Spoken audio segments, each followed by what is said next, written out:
Advice would you give brothers who want to get married for the second or third time? I would advise them not to get married the second and third time, because they will destroy their first marriage and they will always be involved in scandals. Secondly, the Quran, when it gives the permission to get married second and third times, it tells you to do justice. Okay, Bismillah ar-Rahman ar-Rahim. So first of all, how do you know it's going to be scandals? Why are we always assuming the worst? I don't know the Sheikh. I don't want to be disrespectful. May Allah any, help. So I'm not going to make it about him. But first and foremost, we need to understand what the arguments are made of against anything in the deen. Specifically, the asl is that this is permissible. Even some of the ulama said this is mustahab and recommended, actually, depending on a person's situation. I really do not like it when people go on the 0 or 100, black or white. There's just so many different gradients in a situation. And a person who's a mufti and a student of knowledge should know that each and every situation requires a specific analysis. And when you give these kind of blank statements, this kind of advice, generalizing to everyone, you are actually going against what you've actually studied in your usul. Of course, then they will say, who are you to tell us? I'm a mufti, I'm a sheikh, you don't know, right? As opposed to actually addressing the problem itself. But let's go back to the issue, though. So each situation is different. You cannot just say there will be a scandal. You cannot just say that that's just a blanket ruling or the advice or the nasiha that a person should do. And especially if student knowledge or someone that people follow, they'll take it as a ruling. Okay? And so keep in mind, right, that this is not something where you're asking someone a personal opinion only. This is something in the Sharia that's well established, that a man can do that. Now, why? Because there'll be scandals. So let's analyze the thing, because there's something that I call holier than the Prophet sallallahu alaihi wasallam syndrome. And many people have fallen into it. Many people have fallen into this holier than the Prophet what syndrome. What does it mean? So let's analyze the first thing. So he's saying that there'll be scandals. All right. So the hadith and in the seerah, when they described about the wives of the Prophet ﷺ, it says that they were split into two camps. Okay, there were two camps. On one side it was Salama, on the other side it was some of the other wives. There was two camps. When we study the seerah, and I'm sure that the Shaykh, may Allah help, has studied that, we find that the wives of the Prophet ﷺ were themselves sometimes arguing with each other, and there was some drama. I'm not going to call it scandal, but there was some drama. To the point that sometimes the drama was so bad that even some of the Sahabas were crying at the time when, for example, the Prophet ﷺ was going to divorce all his wives. Actually, everyone kind of knew about it because the Prophet ﷺ withdrew himself from it. And Allah says that if he divorces you, he will replace them with, or replace you, i.e. wives of the Prophet ﷺ, with women better than you. خَيْرٌ مِنْكُنَّ مُسْلِمَاتٍ مُؤْمِنَاتٍ قَانِتَاتٍ Al-ayah. Okay? So, scandal, you want to call it drama. Well, look, the best of men, خَيْرُ خَلْقِ اللَّهِ sallallahu alayhi wasallam, better than you, better than the sheikh, better than me, better than all of us. Well, he had some issues in his family, and these things were quite public, as that's why we know about him, by the way, sallallahu alayhi wasallam. That stopped him from marrying, that stopped the Sahaba who learned directly from the Prophet sallallahu alaihi wasallam to marry. How about the Salaf and the Tabi'een, or the Tabi'een, who were students of each other and linked in the silsila to the Prophet sallallahu alaihi wasallam? I'm sure they would have understood the deen better than the sheikh. Now people say, well, there's different times. But obviously not, because the fitrah of women, and this whole example that he gives of the goats, okay, I think this is an example that Ibn Qayyim uses, rahimahullah. It was there. The fitrah of the women was there. Now, some of the fitrah obviously is a bit different today because it's been corrupted, but that's not necessarily the man's fault. So we find that the wives of Prophet ﷺ, well, he was in between them, to the point that on his deathbed he says, you are like the companions of Yusuf alayhi salam to Aisha, when he is trying to make a point and they are, she's doing that. Or the other time when Safiya said that she wished she would be in the place of the Prophet ﷺ, and the wives of the Prophet ﷺ, Allah bless them, started acting a little bit that the Prophet ﷺ didn't like her. Women are going to be women, brothers, and men are going to be men. Okay, we do not change the rulings of Allah. even though just like an advice, like, oh no, because you cannot do it, then Allah would have never given this ruling had it not been possible, had it not been achieved. But we find today the modern secular, I'm trying to pick my words here because I don't want to rub people the wrong way, but then I do anyway. But the modern secular interpretation of Islam, even though it's guised as either Sufi or Salafi or whatever, right, with the look, but it's at the core, the evidence goes and shows us something different. Right? I'm going based on evidence. Number one, did the Prophet ﷺ have scandals and problems in his life? Yes, he did. With his wives? Yes, he did. Did people accuse him of certain things? Yes, they did. Until today they do, especially when it comes to his intimate life. I'm going to use the word intimate. Till today, you find that that is one of the main attacks. Till today, you can say that is scandalous. When you just search the name of the Prophet ﷺ, when you search the seerah, Muslims, non-Muslims, I mean the non-Muslims, obviously, you can see that's like the main attacks, the Christians who are trying to be always holier than thou and ignore the Old Testament and their prophets' behaviors and their prophets' ethics and moralities. That's one thing. The Muslim seculars who are denying and condemning and even going against the Prophet ﷺ's behavior and dissociating themselves from it and changing the Sharia. Then to the people who look like students of knowledge and this and that, who are also, simping, and who are trying to change the Sharia, but in a different way, in their like advice, or no, this will be drama, and this will be chaos, and this will be this, and you cannot do this, you cannot. Says who? Says who, with all due respect?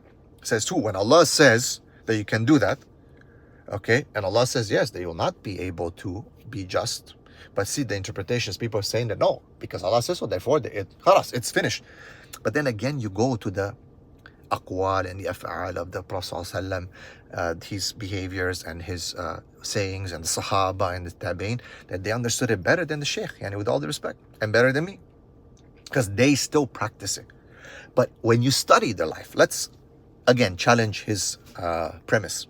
Study the seerah of the Prophet ﷺ, then study the seerah of Abu Bakr, study Hayatul Sahaba. Go back to the lives of the Imams and see how many wives did they have, and that there was issues in their lives. Look what Imam Ghazali says about women, Al-Ihya Ulumuddin, and about this. Look what Umar Khattab said about wives and differences and this and that. These were the most fair people, yet still sometimes their wives accused them of unfairness. So my point is that a lot of these Imams, may Allah bless them, they defined fairness or justice based on women's emotions or based on political correctness in the communities that they live in, mostly in non-Muslim countries, who, by the way, are practicing illegal polygyny non-stop. But you see, this is an attack on the Sunnah of the Prophet ﷺ, one of the elements. And we're so stuck in marriage and polygyny. We have so many other things to discuss. But you see, because this affects a person and weakens a person so much, this is where we're stuck. In our families, the proximity of people, the proximity that we have towards those that we love and are around us. This is what weakens men and grounds men from not seeing the greatest purpose and the greater purpose in their life. And it ends up that their wives actually steer the ships and steer the direction of their dawah, even of their policies in their masjids and so on. Their wives are the ones who actually literally influence the way their dawah and their narrative goes in when they preach to men and to women, specifically to men. So simping imams, and no disrespect and not pushing on this, and just a general term, will create simping followers. Okay, because now the value of the man is only his monogamous nature, only in him being a servant to his family, and that's it. And there'll be hadith that are misquoted. Never do you find any one of these people taking the full seerah of the Prophet to actually extract a ruling. No, they'll pick like, oh, kana fi khidma ahli. He was in the service of his family. Therefore, you are supposed to be a slave to your family. And that's the value of a man, is only in, can he pay the bills? Can he pay the rent? Can he just stay with his wife? And is his wife, does she give him the tazkiyah, the stamp of approval? Then he's a good man. Not in what Allah and His Messenger says, not in his jihad, not in his dawah, no. This is not acceptable to speak about. It is only in him simping and being a slave. And anyone who goes against it, he is a mubtadi', he is this, he doesn't know what he's talking about, who are you, the sheikh, you don't know who he is, blah, blah. All these fallacy arguments brought forth. So, back to the point. The Prophet ﷺ had you can say, scandals and problems in his life with his family. And public knew about it because that's how we know about it. And the Prophet ﷺ was the best of men. So I'm sorry, you're not better than him, ﷺ, and I'm not better. Okay, that's number one. Number two, a simple example. Okay, do not define fairness and ability based on what you think or based on what your wife thinks, may I say even more, with all due respect. Define ability and fairness and justice according to the practice of the Prophet ﷺ. If you disagree with that, I mean, that would be a huge problem from an Iman perspective. Whether you're Sufi, Tablighi, Salafi, whatever you are, that would be a huge problem, isn't it? If we know the usul of our deen, if anyone believes that they can define, or let me say better, that their wives can define what is fairness and what is non-scandalous and what is correct practice, then we got a problem in our Iman. I'm not no person to make takfir here, but I'm sure by the practices and the studies of the Sheikh, I'm sure he should agree based on the books that he studied and based on the things that he should follow. Again, no matter what background you're coming from, you're Deobandi, you're this, you're that, it doesn't matter. Okay, with all due respect, you're Hanafi, you're Maliki, you're Shafi, or whatever, even if you're Dhahiri, okay, whatever. Let me give you one simple example. So again, who defines fairness? Who defines justice? Who defines adala? Who defines these things? It is the Prophet ﷺ, and specifically his behaviors and his words. But you see, today we have, and this is what's causing a crisis of Iman in the youth, that they hear these kind of things of perfection, and then they somehow, at some point in their life, study the seerah of the Prophet ﷺ. They study the seerah of the Prophet ﷺ. They get an authentic hadith from one of these rubbish non-Muslims, Christian preachers. And then you know what they come? I saw the messages of some of the ulama. They're like, oh, I'm in doubt in my faith because I learned my whole life the Prophet ﷺ was so nice. But then look at this hadith. He did this or he did that. Or it's not that there's something wrong with the Prophet ﷺ or someone hit. No, it's because you've been taught all the time a very Buddhist, astaghfirullah, Walt Disney, astaghfirullah, Christian, astaghfirullah version of Islam or of the seerah. Very sanitized, political correct, so we don't, oh my God, we're going to cause, no. And then you're obviously these information is authentic, and we live in an information highway of a world, and these things will come out. And the non-Muslims, they love to have a field day with this stuff, where they say, oh look, a Bukhari Muslim saying that, but you're a Walt Disney version of Sheikh saying something else, that you're supposed to be this and this.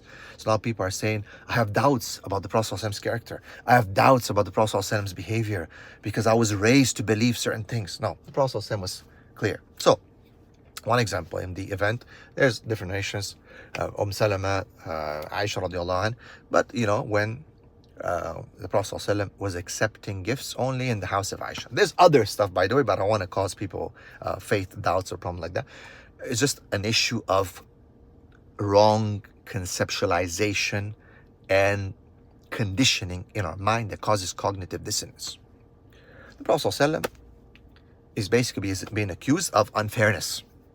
And they sent Fatima radiallahu anha. Why? Because he was accepting, the Prophet ﷺ is accepting gifts in the house of Aisha radiallahu anha only. How many wives at that time? 9. Out of 9, 8 are excluded. Now, of course, he is وَمَا أَرْسَلْنَاكَ إِلَّا رَحْمَةً لِلْعَالَمِينَ. He is رَحْمَةً لِلْعَالَمِينَ. He is وَإِنَّكَ لَعَلَى خُلُقٍ عَظِيمٍ. He is on the best of character. And Fatima says, your wives are accusing you or telling you that be fair, be just. Why? Because it's a measurable thing. It's not a abstract thing, as some of the people have said. Oh, it's about in his heart, what's in his heart and what's in his heart. No, this is in his hand. He can easily make a khutbah. And he's done khutbahs, the Prophet ﷺ. He's the best of men about smaller things than this. About dreams, about this, about that, about the Dajjal, about this, about that, about hadith, confirming something about the Dajjal. I'm not saying that's smaller than that, but you know what I mean. Like there's always many in the life of the Prophet, someone he calls the people to explain something to them. Many things. Oh, someone said this, but I tell you that, to teach them. Because this is the hadith, everyone's observing. So now the whole world and generations till Yawm al-Qiyamah will learn from the behavior of the Prophet and his words. But what does he say? He says, do you not love for your father what he loves? Do you not love what he loves? Revelation comes to him only under the blanket of Aisha. And there's so many, there's a few hadith on I'm putting it together. Even with Salama, she asked him, the Prophet said nothing. She asked him again, why are you not taking gifts? He said nothing. He ignored it. They sent her as the representative because he would listen to her. There's a hadith on this to put it all together. This is not something abstract about love. This is something in his hand. He could make it fair to receive gifts and train the people to show them so that they know to act with their future leaders and future people and future generations that they should be fair on all levels. Because we have these imams telling you, you cannot marry, brother, if you cannot do, you give one Snickers bar to this wife, you have to give another Snickers bar to the other wife. If the Twix bar has been broken in two, well, you're unfair. You should never marry if you're going to give a bar and a half to this one and one bar to the other one. If that one gets a van, well, if the other one has to be the same color, the same van, the same, even though one has 3 kids, one has no kids. Yeah, they have these crazy things that they talk about. Oh, if there's 1 minute that you spend here, then if you don't make up that minute to the other wives, and you have to calculate on a piece of paper and have some kind of log, like you're trucking or something, then you should never marry, bro. This is injustice, and you walk crooked on the day of judgment. They always bring this hadith, as the sheikh is bringing it. But that is untrue. Why? Not because I say so.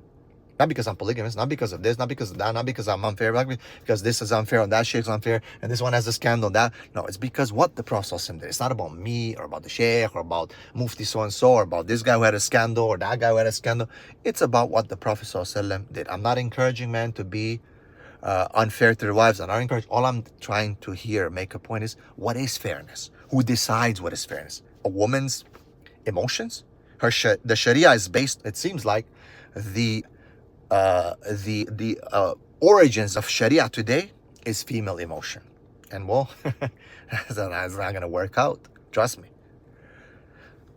They accuse the Prophet ﷺ of not being fair. And the Prophet ﷺ did not do anything to change it. Why? Because that's not how you judge fairness.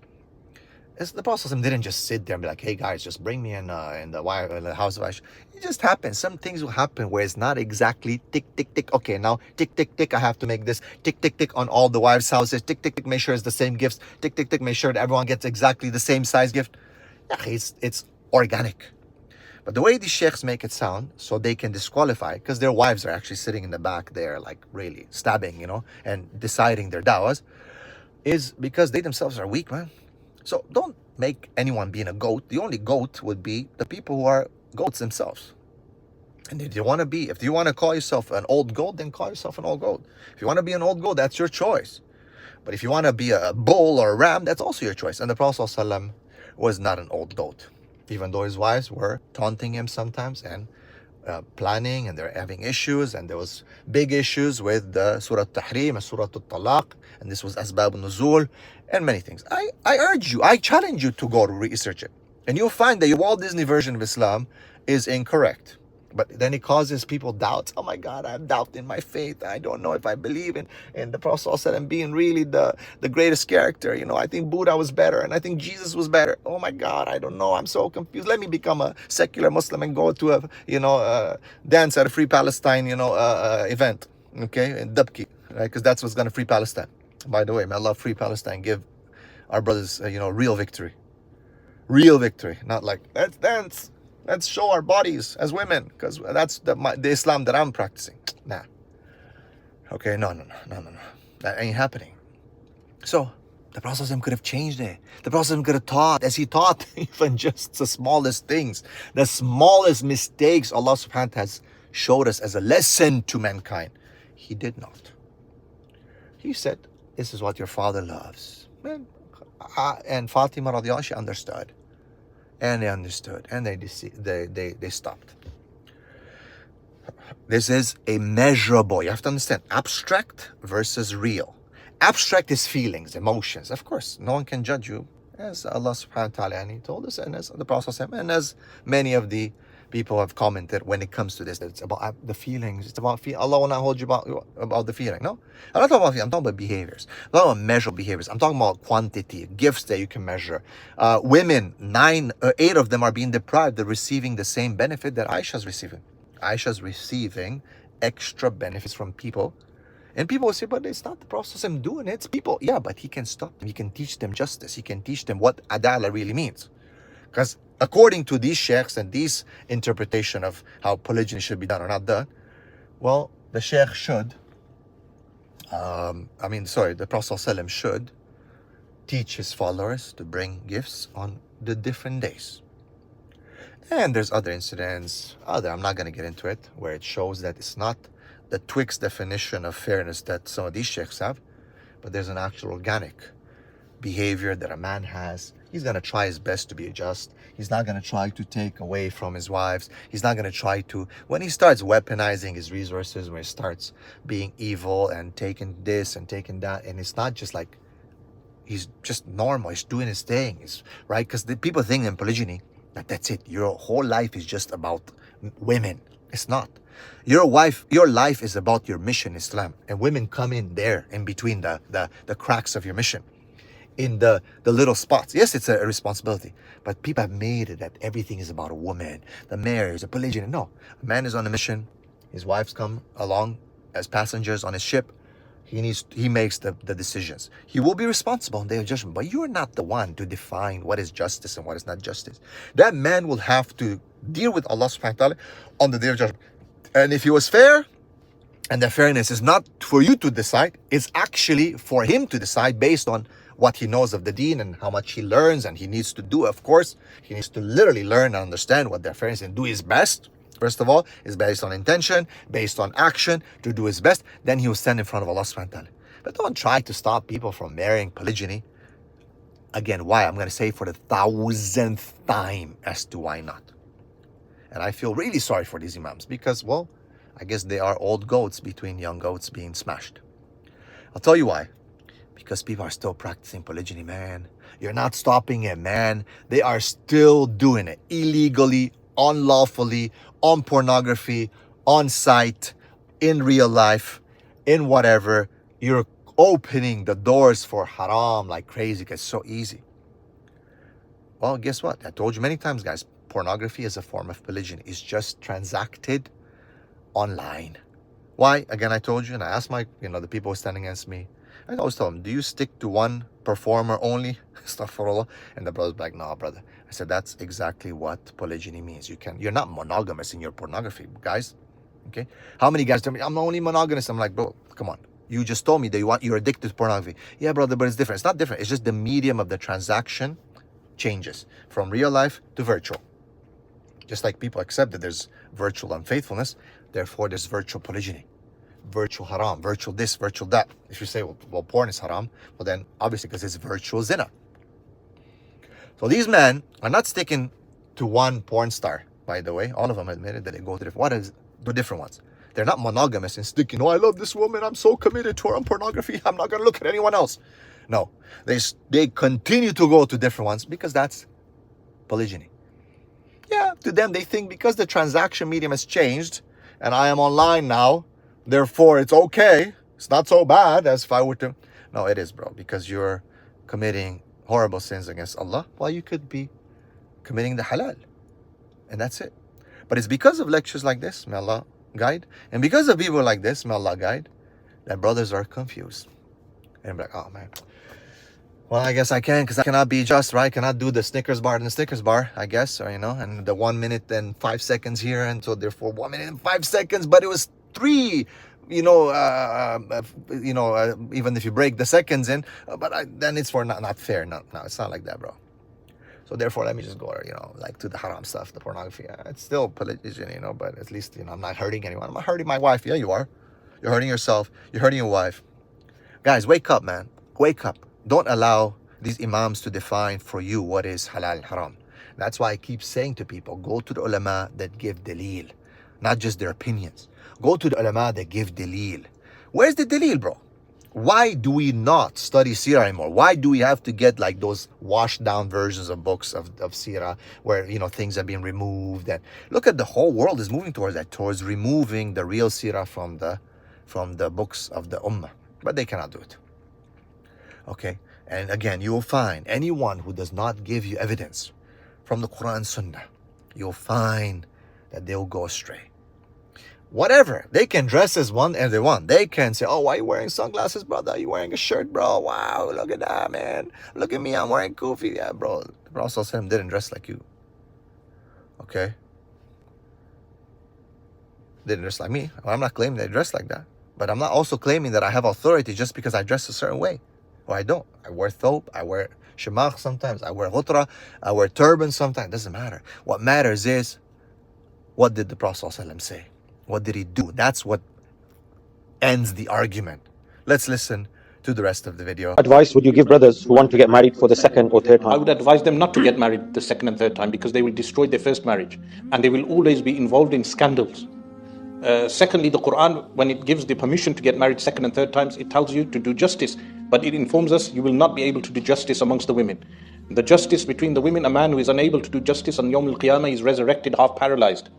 He has paralysis in one side of the body because he was unable to be just. And remember, if a man fulfills his requirements with the first wife, he has no need for a second wife. Most of the time, these men, they have no rujuliya, which is manliness, with the first wife, and then they think they need a second wife. But they are not satisfying the first wife. They are not completely satisfying the first wife, and then they run to a second wife. Then what happens at the end? They become like an old goat that's caught between two female goats, and then the two female goats beat up the old goat. All right, one more point here. And I'm sorry with the cameras, I don't know why it's making that front and back, but one more point here. And the point is, like, guys should speak for themselves, you know. Oh, there's no rujula because most of these men cannot satisfy their wife. How do you know? Actually, based on my experience as a counselor, that most of the guys who want polygyny is because their wives don't satisfy them and they weaponize sex. And after they're married, after they got their mahar, and you know the guy pays the rent and the bills and everything, she doesn't want to give him intimacy anymore because of whatever. He said something, and she all of a sudden she's cold now, and for the rest of her, the life, maybe once a month, once every 2 months, he is at her mercy. She doesn't care about the hadith about the angels cursing, because some sheikh said that's she doesn't feel good, and again it's left to when she thinks she feels good or when she wants to weaponize it. Right, so now maybe a lot of guys cannot. I don't know what the brothers are talking about, which brother he's dealing with. That a lot of brothers don't have the rujula to please one wife either. A lot of the guys that I deal with, some of them have. Some don't. I'm also going to agree with that as well. But you cannot, again, generalize and talking about that. So the argument, again, it would be, so if a man can please his wife and can have the rujula, then it's okay for him, according to your argument, to marry? Or what point are you trying to make? Because, again, based on my experience in counseling, and I'm not denying that you probably, as an imam, he probably has, that a lot of the brothers, they're not the ones being satisfied. Their wives don't satisfy them. Not just that, forget about satisfaction. I mean, it's not that difficult to satisfy men. It's because women don't want to give it. They weaponize it.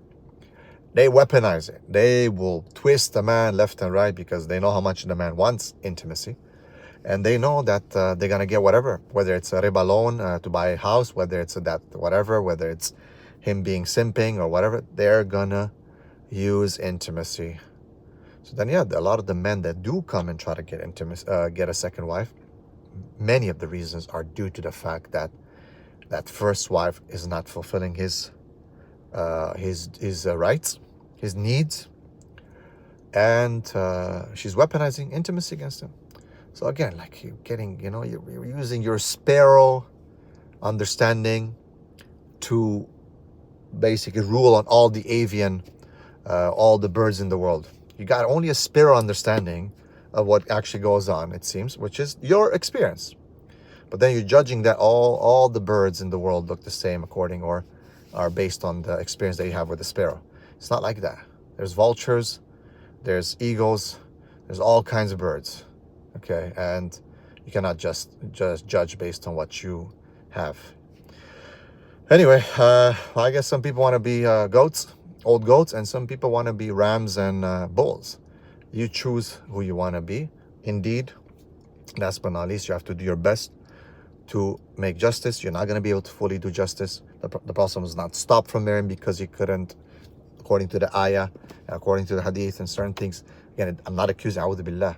I'm accusing your definition of justice being wrong. I'm not accusing the Prophet of doing injustice. He never did injustice. He was the most just man. It's just what you define as justice is not what the Prophet defined as justice. It's not what you think is justice. It's not what you're trying to destroy polygyny. Justice.